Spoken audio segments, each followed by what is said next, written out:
Sopir mengantuk penyebab kecelakaan yang tewaskan Ahmad Hermanto Dardak. Ahmad Hermanto Dardak meninggal dunia dalam insiden kecelakaan mobil di ruas tol Pemalang Batang KM 341.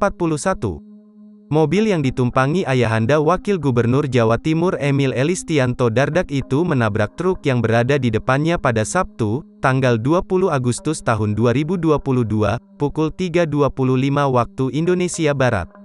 Bendahara DPP Partai Demokrat Renvil Antonio membenarkan adanya kabar duka tersebut. Kejadian bermula ketika Hermanto bersama dengan sopirnya menempuh perjalanan ke arah Jakarta dan masuk gerbang tol Kalingkung di Semarang, Jawa Tengah. Ketika berada di ruas tol Pemalang Batang KM 341 pada pukul 3.25 waktu Indonesia Barat, mobil Toyota Innova yang ditumpangi Hermanto mengalami kecelakaan.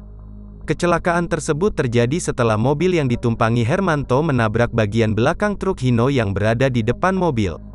Akibat tabrakan itu Hermanto tewas, namun sopir Hermanto berhasil selamat dan kemudian menjalani perawatan di rumah sakit. Kabid Humas Polda Jawa Tengah Kombes Iqbal Al-Kudusi mengatakan bahwa kecelakaan diduga karena sopir Hermanto mengantuk.